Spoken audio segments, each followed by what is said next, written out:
Oi, gente, tudo bem? Boa noite. Sejam muito bem-vindos a mais uma live do nosso Papo de Corretoras. Dia 30/7, estamos indo para a nossa 8ª live, gente. 8ª live. E hoje a gente escolheu um cenário um pouco diferente, né? Bem especial. Hoje a nossa live é diretamente aqui da Perfil, nossa base. E como plano de fundo nós temos o nosso Elisabetta Randon, que é um pré-lançamento da Solos. Gente, hoje a gente vai receber um convidado muito especial. Ele é pós-doutor em governança e membro do Conselho Consultivo da Solos. Eu acho que ele vai agregar muito na nossa live. A gente espera que todos fiquem até o final nos acompanhando. A gente só vai aguardar aqui a solicitação dele. Acredito que ele vai falar coisas bem interessantes em relação aos desafios do mercado pós-pandemia e como o Brasil está preparado para isso. Então é bem interessante a gente trazer alguém diferente, né, que transite por outros mercados para poder agregar ao nosso mercado imobiliário de Caxias, né? Sem falar que ele tem um currículo muito extenso. Se nós ficássemos aqui explanando, nós ficaríamos um bom tempo. Então, por isso, ele é tão especial e bem quisto por nós. Vamos chamar o Jonas, então. Jonas, seja muito bem-vindo. Já deu. Está aqui. Vamos chamar o Jonas, então. Jonas, seja muito bem-vindo. Opa! Boa noite. Olá! Boa noite! Como estamos? Que ele tá hoje. O que acharam? Tudo bem por aí? Tudo! Fala e com pra vocês? Gente, fala pra gente de onde você tá falando. Tô falando da minha casa aqui, do meu escritório. Olá! Boa noite! E vocês estão vendo aqui minha biblioteca. Um pouco do que eu estudei aí, que a Stephanie falava aí do meu currículo, né? Mas pouco é do que a gente estuda. Tô aqui com a minha secretária, não sei se vocês conseguem ver aí, Fefe, dá um oi pra galera. Que amor! Essa é minha estagiária aqui. Estagiária. Estagiária. Está acompanhado de uma secretária e a gente aqui do Elisabetta. Que eu tenho muito prazer em estar presente na concepção desse projeto extremamente inovador aí, que tem sido muito bem recebido no mercado. Com certeza. Um projeto que já nasceu sucesso já. O Elisabetta Randon, ele já nasceu sucesso. A gente queria muito agradecer a tua disponibilidade em participar da nossa live. O nosso papo é bem descontraído, é só para a gente conversar um pouquinho, ouvir uma voz diferente, né? Porque nós aqui acabamos falando um pouquinho do nosso dia a dia, mas é bom a gente ouvir alguém que está envolvido com outras bases aí para poder falar coisas aí diferentes do que a gente anda falando. Do nosso cenário, né? Principalmente. Legal. Então, espero poder contribuir, né? Que a expectativa do pessoal seja atendida, né? Com certeza. Vamos lá. Então vamos começar te sabatinando, Ia falar aí. Eu ia dizer como é que é a dinâmica aí, né? Vocês é que mandam, estou à disposição. Como é que é a dinâmica aí? Olha que geralmente a mulher tem fama de mandar mais, a gente está em 2 hoje. Aqui em casa tem a Fefe e tem a minha noiva. Vamos lá. Vamos lá, então. Vamos para a primeira pergunta que vale 1 milhão. Opa! Bom, a primeira coisa que a gente queria saber, na tua opinião, né? Qual é o impacto geracional no mercado pós-pandemia ou nesse cenário atual que tu tem sentido, Jonas? Pelas tuas buscas, o que tu tem sentido? Perfeito. Acho que é importante, meninas, antes de pautar o que vai impactar no mercado do seu ponto de vista geracional pós-pandemia, nós entendermos da onde que veio o conceito dessa questão geracional e das diferentes gerações por consequência, né? Esse é um conceito que ele nasce no mercado de consumo. A partir do que? Nós temos ali, pós-Segunda Guerra Mundial, a finalização de um modelo capitalista, que é o capitalismo industrial, a partir da derrocada do Fordismo e a ascensão do toyotismo, que prevalece até hoje na indústria automotiva. Possivelmente vai ter uma nova quebra de paradigma agora, com toda a questão do carro elétrico e do Tesla, né, que vem imprimindo um novo ritmo na indústria automotiva, mas o capitalismo que vem, então, substituir o capitalismo industrial é um capitalismo baseado em consumo e financeiro. E aí o que acontece? Eu começo a ter que identificar diferentes formas das diferentes idades, na época não falávamos em gerações, a partir de 45, que eles manifestam no momento de transacionar, ou seja, no momento de consumir. Então nós temos o marco zero em 45. Só o que aconteceu depois, meninas? Começa com consumo, mas depois isso vai rapidamente para outras áreas. Hoje em dia nós temos muito forte a discussão do conflito geracional dentro das organizações. Com certeza, na perfil no dia a dia de vocês têm diferentes perfis geracionais e que têm diferentes percepções acerca do mesmo fenômeno. Como que se deve fazer uma venda de uma casa? Se tu perguntar para uma geração baby boomer, ele vai te dar uns highlights. Se tu perguntar para um X, ele vai te dar outros. Se tu perguntar para o Y, outro. E assim sucessivamente. Então, pautando desde o começo, o princípio formador deste conceito é daí, é a partir de 45. Tanto é que a primeira geração catalogada é a baby boomer, ou seja, nós temos uma explosão da natalidade pós-segunda guerra, né? Os soldados voltaram com saudade, né? Então teve aquela explosão de bebês. E aí, então, nós temos a primeira geração. Geralmente, as gerações elas são divididas a cada 15 anos, geralmente, né? O que está acontecendo agora é que a geração Z, ela teve já uma subdivisão e ela ficou em 10 anos. Então, assim, só recapitulando rapidamente, nós temos Baby Boomers, que é a primeira, nós temos geração X, que é a segunda, nós temos a geração Y, que é a partir de 80 e que é a primeira tecnológica, nós temos depois a geração Z, então a Y vai 20 anos até 2000, e tem a geração Z, então, que vai pegar toda a parte até 2010. Aí depois nós temos já, então, uma subdivisão nova, colocando como geração alfa. Por que isso? Porque as gerações agora estão apresentando cada vez mais níveis de mudança, ou seja, elas estão numa capacidade de mudança da sua forma de consumir, e não só de consumir, mas de se portar muito rápida. O que isso está gerando no mercado? Está gerando no mercado, eu não diria um pavor ainda, não chegamos nessa fase, mas está gerando no mercado um frisson. Um frisson no seguinte sentido: eu ainda tenho técnicas tradicionais de fazer as coisas. Por exemplo, eu ainda vendo um apartamento assim. Eu ainda não entrei na miúde. Só para a gente entender, o marketing, ele nasce como o mercado de massa, né? Hoje, se nós formos pegar mercado de massa, ou seja, que eu atinjo o maior número possível de consumidores, isso está restrito a poucos segmentos hoje. É só nós olharmos a TV, por exemplo, na propaganda aí do horário mais nobre do Brasil, que é o Jornal Nacional, que tu vai ver ali quais são os segmentos que estão, e são sempre os mesmos: bebida, carro, telefonia, banco, alimento e nada mais. Exato. Então, o que nós estamos vendo? Nós saímos do marketing de massa, passamos para o marketing de nicho, entramos no customizado e agora nós estamos na linha do one-to-one.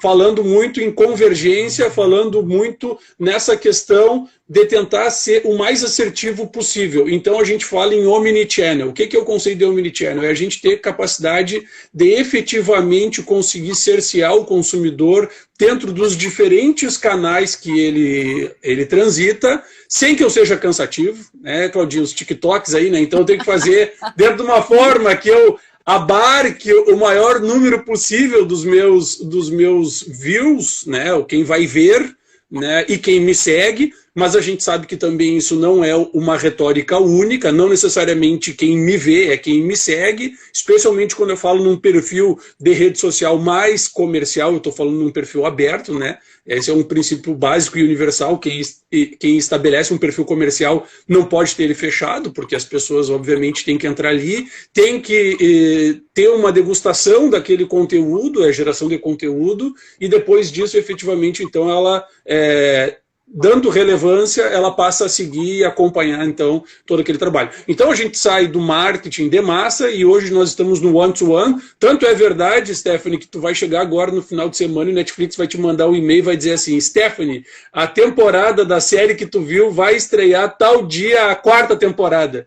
Stephanie, de acordo com o que tu assiste no Netflix, nós temos a sugestão deste filme para o final de semana. É verdade. Isso é marketing one-to-one. Esse e-mail que tu recebeste é diferente do e-mail que a Claudinha recebeu, porque eles fazem uma análise em cima do que a Claudinha vê no perfil dela. E, consequentemente, eles fazem uma análise do que tu vê no teu perfil e do que eu vejo no meu perfil. Então, eu não posso fazer uma propaganda tipo, Narcos, 5ª temporada. Muita gente não viu Narcos, né? Estamos falando em Netflix, 280 milhões de contas. Muitas e muitas e muitas pessoas não viram Narcos. Então, o Jonas que viu, esse vai receber um e-mail. Jonas, tal dia estreia a 5ª temporada de Narcos. Mas, agora, então, indo para a questão, né? Vocês viram que eu sou meio prolixo, né? Então, qualquer coisa me cortem, né? Não, mas eu gosto sempre de pontuar, né? Então, assim... A gente entrou num contexto sem apresentar exatamente o que isso quer dizer também, até explicando para nossa audiência e aproveitando o time para agradecer. Claro. Aí, já acabou nem agradecendo. E obrigado, pessoal. Para todo mundo, vão interagindo, vão mandando os comentários aí. Mandem perguntas, se eu falar bobagem, me cortem. Isso aí, Tamo junto. Interagindo. Mas foi bem legal esse de poder responder a nossa pergunta. Você já chegou perguntando também, né? É isso aí. Então, o que vai acontecer, né?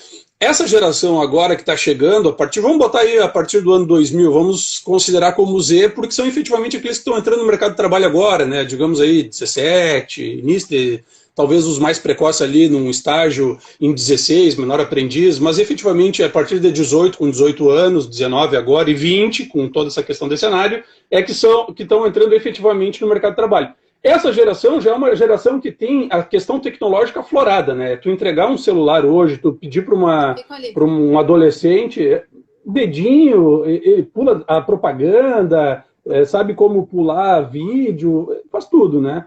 E então essa geração, a Z, nem falando na Alfa, só para vocês terem uma ideia, né? Quem nasceu a partir de 2013, que é a Alfa, tem uma expectativa média de vida de 113 anos. Sim. 113 anos.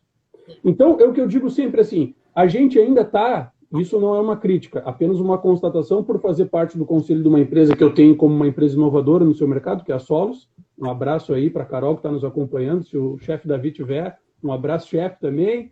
E dizer que a gente ainda tem um método muito tradicional. Isso não é uma particularidade nossa brasileiros, não. Isso estou falando do mercado imobiliário a nível de mundo.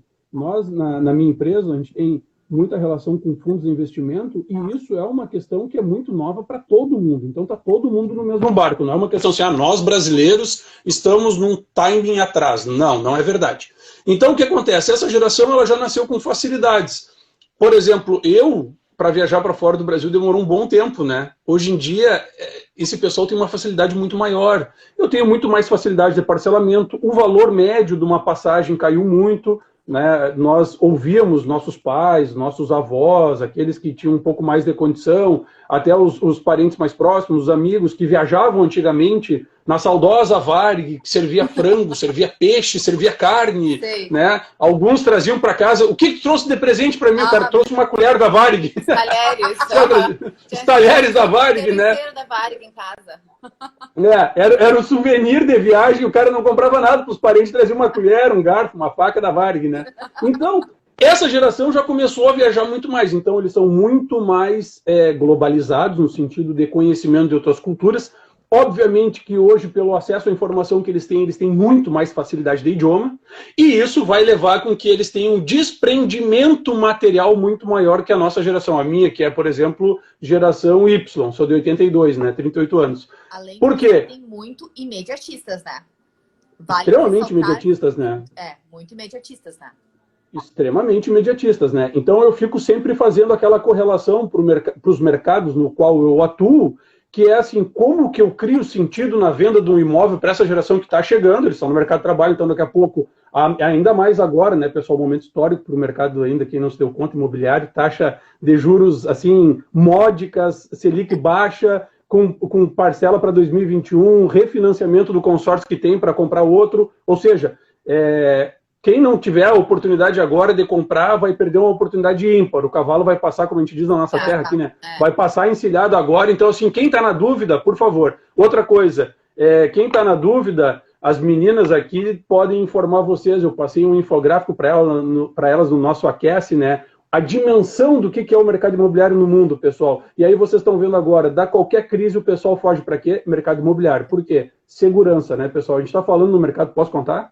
Pode. Vou dar só um spoiler para eles, depois vocês contem nos bastidores. Tá. A gente está falando no mercado de 178 trilhões de dólares, somado o mundo, né? Então isso é um mercado muito sólido. Só para o pessoal ter uma ideia, a gente fala muito em criptomoedas agora, né? O mercado das criptomoedas, ele é de 120 bilhões de dólares. E o mercado imobiliário é 178 trilhões de dólares. Ele é assim, ó, mais ou menos uma continha de padeiro, ele é mais ou menos 12 vezes o PIB do maior país do mundo, que é os Estados Unidos, que é um PIB aí que a gente está estimando em 18, 19 trilhões de dólares. Então, assim, eu saí de Santa Maria, da minha terra querida, Santa Maria da Boca do Monte, e o meu sonho dourado era conquistar a capital, né? Cravar a bandeira na capital. Eu queria vir para Porto Alegre, onde eu moro há 12 anos, né? Mas essa gurizada não, essa gurizada, meninas, eles têm o quê? Eles têm a facilidade da formação, isso é um ponto importante. Nós estamos fazendo hoje uma transição da formação tradicional que vocês fizeram, que eu fiz, tá aqui, ó, tudo que eu estudei, do título, do diploma, no Brasil ainda mais. Hoje em dia a gente está vendo, por exemplo, uma plataforma como Coursera, tu faz curso em qualquer universidade americana de ponta, de graça.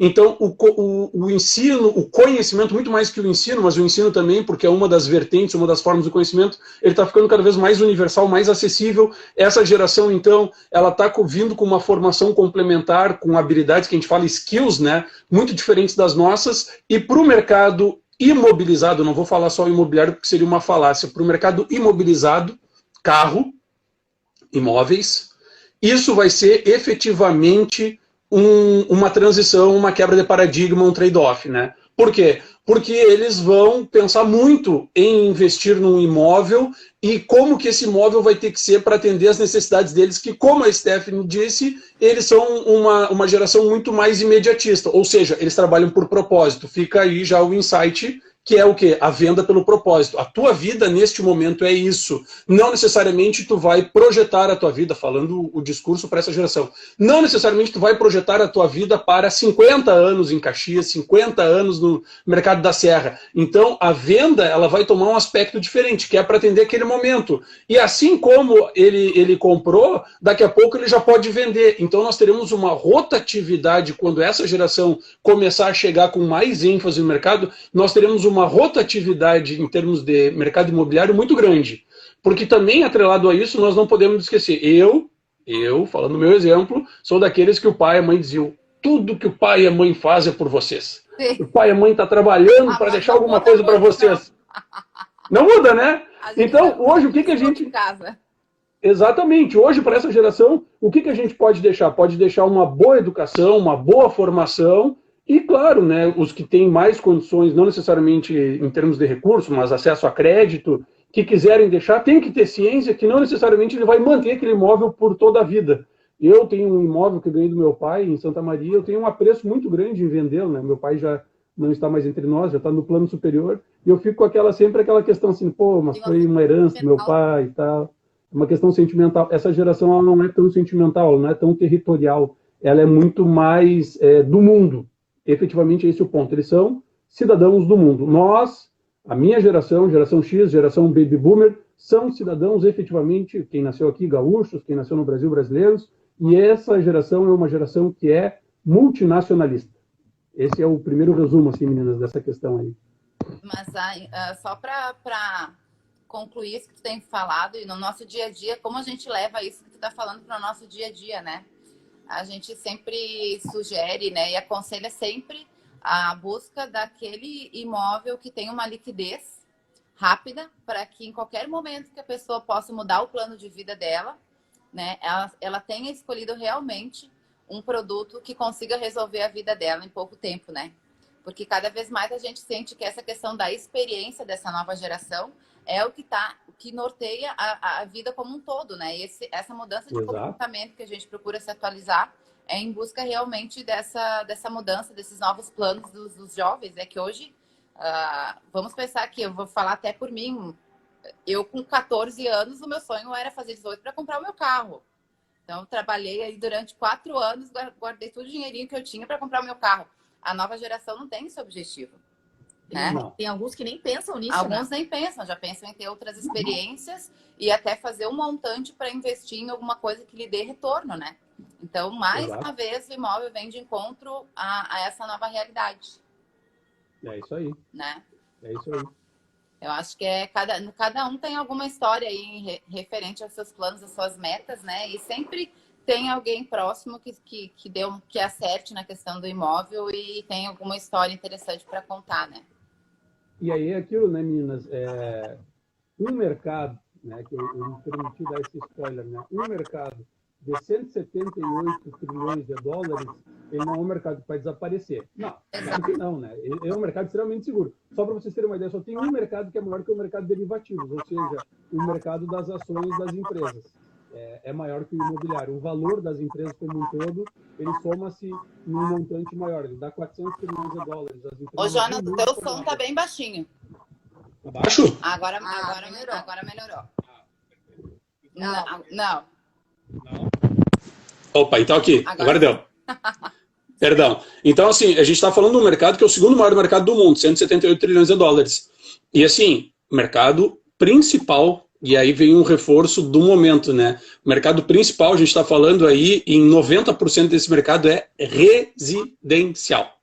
A gente está falando do mercado rural e mercado comercial como sendo 5% cada um aí do global, né? Sim. Então, assim, o que vai acontecer? Esse mercado ele vai acabar muito antes, pelo contrário. Esse mercado ele vai se ressignificar numa velocidade maior. O que vai acontecer? Eu, né, que sou intimamente ligado a esse mercado, vou ter que acompanhar isso e também me reinventar, né? Porque esse mercado ele vai necessitar de habilidades diferentes, né, de ferramentas diferentes para dar conta de toda essa mudança. Todos os mercados eles serão impactados. O ensino agora, por exemplo, o ensino está muito impactado. As instituições com grandes elefantes brancos, né, prédios que eram grandes estruturas que estão vazios, por causa que as aulas estão todas em EAD. Agora, esse mercado vai desaparecer? Não, ele vai se reinventar, como eu dizia, ele vai ficar muito menos o diploma na parede, muito mais o conhecimento que eu entrego de uma maneira muito mais rápida, muito mais dinâmica em qualquer parte do mundo.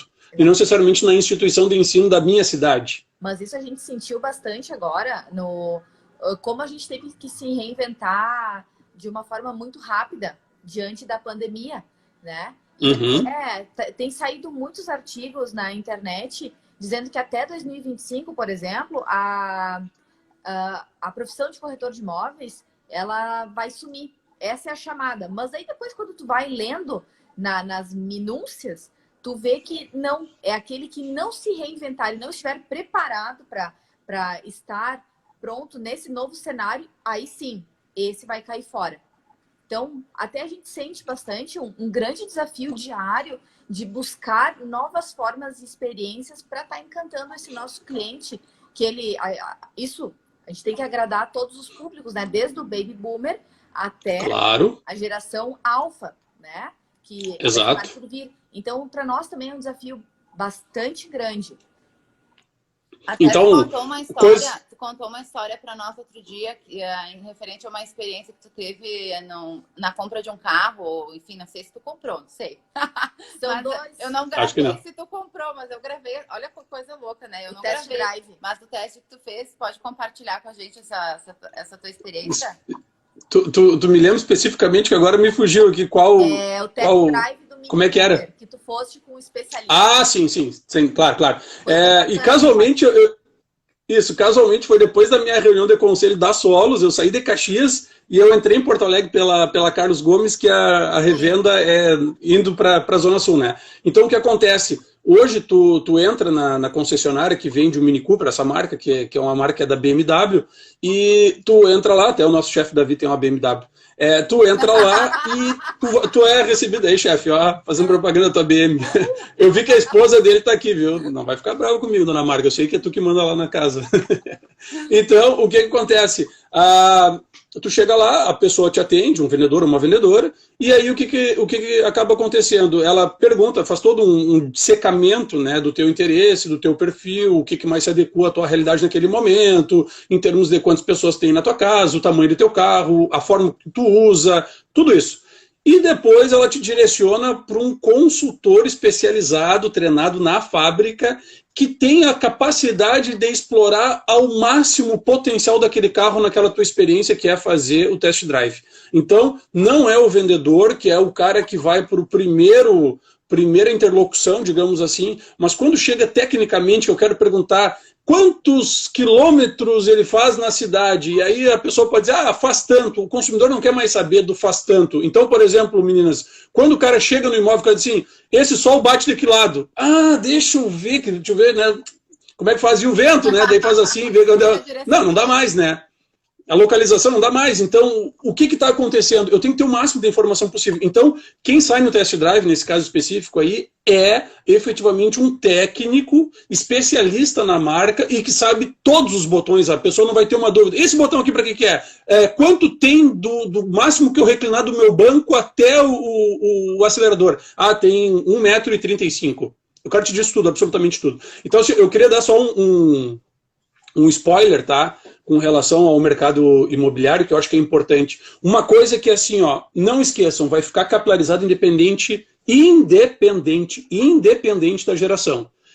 É com relação a informações que eu entregar. Então, nós estamos aí atrás, propaganda nossa aí, Elisabetta Randon está aí atrás das meninas. O que as meninas vão ter que fazer?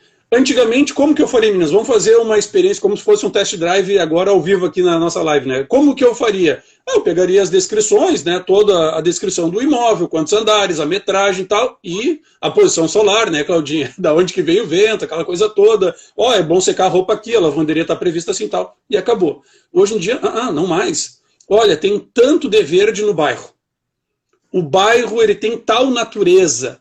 A vizinhança é composta por pessoas nesse perfil, que trabalham na indústria, que são mais do comércio, a vida ativa do bairro acontece mais durante a noite, porque de dia está todo mundo na fábrica.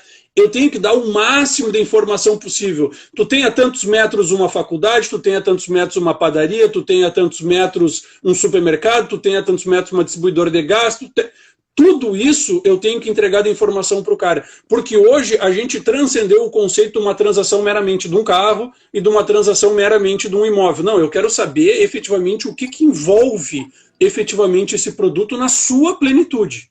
Então esse é o ponto. Sensacional. E é bem isso mesmo que a gente tem sentido. Até porque a internet, ela tem muita informação. Então, às vezes, o nosso cliente, ele sabe dados técnicos muito precisos, assim, que há um tempo atrás só ficava retida essa informação conosco. E hoje não, ele está ali disponível na internet. Então, ele está muito mais buscando segurança do que a informação propriamente dita. Então, tu tem que ter todo esse encantamento e a forma como tu vai conduzir passando a segurança. Porque é exatamente isso que tu comentaste. Não adianta mais dizer, faz aproximadamente 10 por litro. Não. Se tu anda a 90 km por hora, tu vai gastar tantos litros. Entende? Isso te dá tu tem uma outra sensação da pessoa. E é exatamente isso que nós buscamos, né? Porque nós também somos consumistas de alguma coisa. E a gente sempre acaba voltando onde a gente tem a melhor experiência, né? Com certeza. Então, informação é fácil de conseguir. O que vai fidelizar realmente é a proximidade, a experiência e o vínculo, o relacionamento que a gente acaba... que esse é o nosso objetivo, na verdade, né? O Gabriel falou na nossa live anterior um trecho muito bacana que ele disse o nosso trabalho como corretoras de imóveis, corretores, enfim, todos nós aqui da imobiliária, é vender solução. É resolver uma solução, é levar uma melhoria, né? Uma mudança, uma evolução. Não é vender apartamento só, né? Pode falar, a gente deixa só, mas só porque tu levantou a mão. Tá ruim de novo. Opa, aqui eu sei que é aqui. Tá. Eu queria deixar para eles só um gostinho, mas assim, eles vão ter que procurar vocês para afunilar essa informação, tá? Mas assim, no nosso aquece, e vocês me corrigem se eu estiver errado, a gente falou num novo conceito, que não é um conceito de vendas. O que essas meninas, elas entenderam que elas têm que fazer é contribuir num planejamento imobiliário para cada núcleo familiar. seja ele individual, uma pessoa única, porque em cada momento da nossa vida, independente da geração, nós vamos ter uma demanda imobiliária diferente. Sim. Pode ser que ela dure mais ou dure menos. Sim. E aí o corretor não é o cara que vende, o corretor é um cara que te ajuda a entender o diferente momento que tu te encontra na tua vida. Exato. Que é exatamente isso. Quando a gente fala num analista de investimento, ele cara cedo com diz, quantos anos tu tens? Qual a tua ideia de te aposentar? Não é isso que o cara faz? Exatamente isso. E o corretor, ele não pode chegar assim, quantos dormitórios tu imagina? Tu quer casa ou tu quer prédio? Não, é muito mais que isso. Em que momento você se encontra? É fazer efetivamente um diagrama contribuindo da melhor forma e criando uma expertise de planejamento, que elas sabem fazer, perguntem para elas depois, de planejamento imobiliário para cada família. Esse é o caminho do futuro. Além de gerar uma venda one-to-one, é one-to-one naquele momento da vida daquele núcleo familiar. Ponto. Outra coisa que é bem interessante e que tu fez um aquece ali conosco e eu fiquei extremamente interessada e achei interessante o assunto também, é como mudaram as nossas ideias. O que a gente tem feito em 1 minuto? Com aquele gráfico que tu mostraste para nós. Eu queria que tu falasse um pouquinho para as pessoas poderem entender como que as coisas têm mudado rapidamente. Bom, então assim, nós temos efetivamente uma gama monstruosa, não tem outra palavra, de possibilidades de redes sociais, de sites, de formas de interação, sejam presenciais ou virtuais. Obviamente que a gente fala agora, nesse momento, o virtual explodiu, né, pessoal? Saiu os resultados da Amazon agora, que é a empresa mais valiosa do mundo, 1 trilhão e 400 bilhões de dólares, com um lucro extraordinário durante todo o segundo trimestre agora deles. Então foi assim, realmente caso da Covid, da pandemia, no qual as pessoas, obviamente por isolamento, ficaram mais em casa e consumiram absurdamente em compras online. Então o que a gente está vendo? A gente está vendo, Stephanie e Claudinha, que as diferentes gerações agora foram forçadas a se digitalizar mais. Então isso está fazendo com que nós tenhamos um consumo de rede social, que talvez seja as principais plataformas hoje de nos comunicarmos, né? Essa live é um exemplo disso, né? Estamos numa rede social. Então só para vocês terem uma ideia, antes da pandemia, o brasileiro ficava em média 44 horas por semana na internet. 44 horas. Era o povo, antes da pandemia, que mais ficava na internet, semanalmente, avaliando. Só este ponto fez com que o WhatsApp colocasse pagamento como testando no Brasil, vocês estão vendo, né? A partir das financeiras parceiras, e o LinkedIn colocando stories que não tinha. Sim. O primeiro país do mundo que o LinkedIn tem stories é no Brasil. Isso porque nós usamos muito. E por que eu fiz questão de frisar antes da pandemia? Porque agora isso explodiu. Nós devemos estar umas 80 horas aí nas redes sociais. É. Então, na posição, falando do mercado imobiliário, eu tenho que ser muito assertivo naquilo que eu exponho, né, Claudinho? Nos TikToks, né? Eu tenho que sentir que aquilo ali está gerando... E o TikTok e o Instagram estão numa briga essa semana, assim, ferrenha. Exato. A gente antes conseguia repostar os vídeos e agora o Instagram não está permitindo mais. E o TikTok, o que fez? Para se vingar, né? Ele tinha um ícone que tu já colocava no teu nome do usuário, colocava o nome e já colocava o endereço do teu Instagram. Então, era só clicar aí e já ia para a rede do Instagram. E agora não tem mais. Então, parecia que antes o TikTok estava amigo do Instagram e o Instagram não gostou muito, porque... Não gostou muito. Os algoritmos são muito diferentes e... Sim. Concorrem, né? Concorrem muito. É uma concorrência desleal, porque ele entrega para muito mais pessoas, o TikTok. Exato. O Instagram vai entregar um conteúdo para 12% da audiência. O TikTok, ele entrega... Acho que chega a quase 1000%, assim. É uma coisa muito pouca. Só um exemplo, para exemplificar, assim. Eu não tenho tantos seguidores no TikTok e a gente está com uma publicação que hoje eu não olhei, mas ontem eu estava com 82 mil visualizações. No Instagram, isso não acontece, né? Então, realmente, aí é mais uma prova. Só quis ilustrar um pouquinho mais o que tu está falando. Claro, total. Tem ferramentas e tem testado, né? Claro. Não, e aí eu digo para você o seguinte, nós entendermos a medida, a mão de como interagir, que é o fundamental, porque nós temos que entregar uma informação que seja relevante, né? E eu diria para vocês, nós hoje, em termos de mercado imobiliário, nós não temos que levar mais uma informação. Tipo, ó, tem um imóvel que está numa promoção aqui na tabela. Não, isso já foi. Esse discurso ele não serve mais. Né? Assim como o cara chegar lá numa revenda, a Stephanie querer comprar um carro 2018, o cara dizer, esse carro aqui é novo, é impecável. Ela não espera nada menos do que isso, entendeu? Sim. Ela não espera nada menos que comprar um carro 2018 muito bom e em ótimo estado. Ponto. Isso é ponto facultativo. O que é importante é o quê? É nós sabermos que a nossa comunicação, a nossa interação e, consequentemente, o conhecimento que nós vamos gerar para a nossa base, ela tem que ser uma comunicação que ela não é casuística. Ou seja, a Claudinha levanta e diz, bom, hoje eu vou fazer um TikTok numa cozinha de um imóvel. Sabe, 8 da manhã, qual é a lógica? Não, a Claudinha, ela busca entender o perfil de quem segue ela. O perfil de quem está atrelado àquele tipo de imóvel, ou seja, aquele target para aquele tipo de imóvel. Então ela tem que fazer um planejamento da colocação desse conhecimento. Esse conhecimento eu já explorei o TikTok ontem, então hoje, daqui a pouco eu entro com uma coisa mais informacional. Daqui a pouco eu conto uma história do bairro, né? Eu faço uma storytelling. Esse bairro foi criado, o bairro Centenário foi criado no ano tal, não sei o que. Pô, as pessoas ficam assim, pô, que legal, eu não sabia disso. Daqui a pouco a pessoa diz assim, pô, mas na minha família tem alguém que morou nos anos 50 no bairro Centenário. Olha só que coincidência.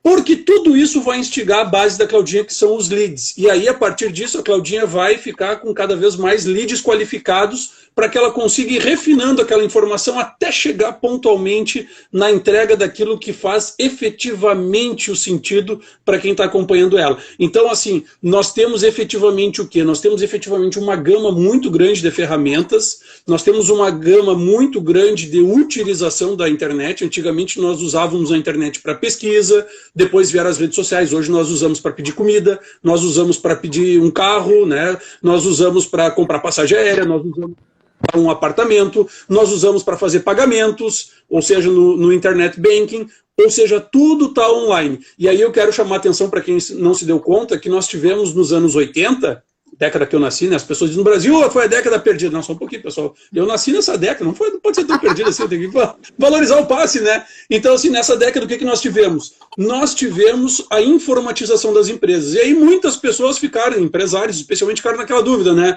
Compro ou não compro? Informatizo ou não informatizo a minha empresa? Bom, chegou a hora de eu explorar novos canais. Então, quem faz ainda uma comunicação no mercado imobiliário muito tradicional, olha, eu já diria o seguinte, já está atrasado, mas ainda pode correr atrás e começar a se instrumentalizar dentro das diferentes plataformas, né, Stephanie? Dos diferentes conteúdos que nós podemos gerar para efetivamente entregar não uma informação, um conhecimento para a minha base, para os meus leads. Porque é isso, eu tenho que contar a história do bairro, eu tenho que contar quantas árvores tem no bairro, eu tenho que contar qual é como que surgiu aquele bairro, por que surgiu aquele bairro, eu tenho que contar qual é o perfil das pessoas que integram aquele bairro, para efetivamente a pessoa comprar não somente um imóvel, mas comprar todo um estilo de vida, um lifestyle.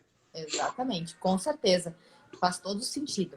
Eu não sei como é que a gente está de tempo, a gente está sem relógio aqui. São agora 8:45. Putz, já estouramos o nosso tempo. Já? Eu falo muito. Eu queria... Tem uma pergunta ali, acho que uma pergunta dá tempo da gente responder. Isso. Claro. O Emerson perguntou assim, no mercado imobiliário, como contornar a visão da nova geração que tende a alugar e não comprar um imóvel? Ah, ótima a tua pergunta. Bem pertinente. Quem responde? Na verdade, assim, a gente vai criar novas formas de comprar também, e claro, as pessoas também vão comprar com vistas a utilizar e também alugar. Nós já temos várias pessoas que compram, por exemplo, comprariam 2 dormitórios, compram 3 para poder fazer aluguel de 1 quarto no Airbnb. Sim. Então, assim, tu fica pensando, o mercado ruiu. Não, eu posso olhar, é aquela metáfora do copo meio cheio e meio vazio. Eu sempre olho para o copo meio cheio, né? Ou seja, eu tenho a possibilidade de incrementar isso no ticket do meu comprador. Então, com relação a essa geração ela vai ter mais possibilidade. Então, vocês podem escrever o que eu estou dizendo. Nós teremos financiamentos para 50 anos daqui para frente. Não vai demorar muito. Hoje a gente tem 30, voltamos aos 35, daqui a pouco nós vamos ter para 50 anos. Ou seja, o que o cara vai pagar, nós vamos, pela questão da liquidez financeira, nós vamos dar muito mais possibilidades dele adquirir e que ele tenha, por exemplo, uma questão patrimonial que vai sair tempo, vai entrar tempo e vai me dar uma segurança. E não esqueçam de uma coisa que é muito importante, eu falo sempre e digo isso muito nas reuniões do Conselho da Solos.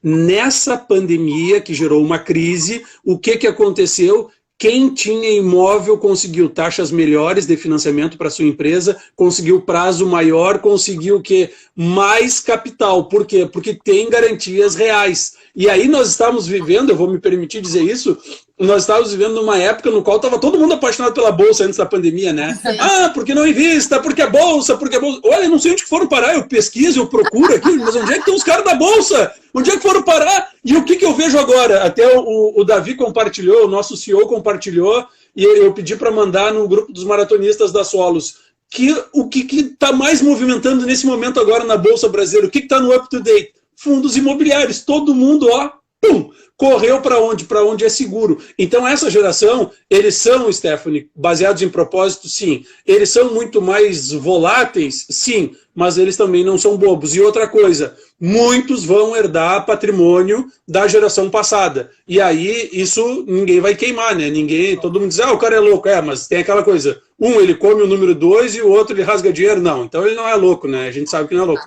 Então eles vão ter isso.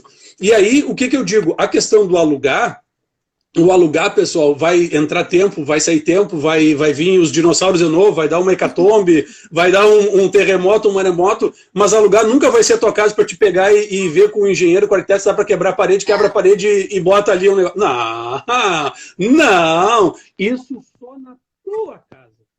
No teu imóvel. Quero agora mudar a iluminação. Tocar o forro. Isso só eu posso fazer no meu imóvel. Esse imóvel aqui é meu, por sinal. Então, essa liberdade eu tenho. E o que a gente está mais discutindo agora é que as pessoas, com tudo isso que tem de informação, com toda essa possibilidade que tem de ir para cá e ir para lá, cada vez mais as pessoas querem liberdade. As pessoas querem uma sociedade mais igualitária, as pessoas querem uma sociedade mais justa, no qual as pessoas tenham mais condições de competir igualitariamente. Então, eu não posso acreditar que as pessoas vão viver numa sociedade de aluguel. Não, as pessoas querem ter liberdade para fazer o que quiserem nas suas casas. É, com certeza. Respondi, Emerson, meu grande amigo aí, viu? O Emerson. Jonas, a gente quer te agradecer muito a tua participação. Nós ficaríamos aqui mais 2 horas conversando contigo, porque assim, ó, eu também. Um poço de conhecimento e é muito gostoso de conversar contigo, porque é uma forma muito agradável e fácil de entender. Obrigado. Eu acho que é isso que falta muito. Termos técnicos, é muito chato a gente conversar, mas assim, a conversa flui. Então, a gente se sentiu muito lisonjeada quando tu aceitou o nosso convite e a gente quer agradecer muito a tua presença e todo o teu conhecimento compartilhado conosco. Eu que agradeço e me coloco à disposição, se vocês gostaram mesmo, quem nos assiste, voltar numa próxima oportunidade. Já estou me colocando à disposição, que já estou me convidando. Olha, vou te dizer, pena que a gente não, é uma pena que a gente não consegue ler todos os comentários, mas eu tentei acompanhar um pouquinho. Tiveram vários elogios aí para as tuas falas. Tivemos chuvas de corações aí para, com certeza, em função das coisas que tu disseste hoje, que foram muito interessantes. Faço das minhas palavras da Stephanie. E agradeço todo mundo que esteve conosco. Quem verá depois a live também. Que vai dizer assim, agradecer também muito vocês, a oportunidade, o espaço de poder estar aqui compartilhando um pouco das nossas vivências e percepções e estar batendo esse papo tão agradável e dar os parabéns para vocês por essa iniciativa. Esse papo com corretoras já é um canal de sucesso, é um canal free, pago, que leva conhecimento, não leva informação, leva conhecimento para as pessoas. Eu tenho certeza que isso daqui para frente só vai cada vez mais se consolidar, vocês trazendo pessoas dentro de uma rotina diferente, dentro de uma lógica diferente, pessoas que não necessariamente vêm, vamos falar do imóvel, o engenheiro, o arquiteto. Não, as pessoas elas querem muito mais, as pessoas querem abrir a sua cabeça, as pessoas querem ser municiadas de informação, as pessoas querem avaliar a sua percepção. Então, esse espaço é um espaço valoroso, assim, eu quero agradecer muito por estar aqui e me colocar à disposição para voltar. Que bom, querido. Que bom, gente, ficou muito feliz. Obrigada a todos. E valeu. Até uma próxima. A gente agradece a participação de todos e até logo. Tchau, gente. Até logo, pessoal. Tchau, tchau. Valeu. Obrigada. Tchau. Valeu, tchau, tchau.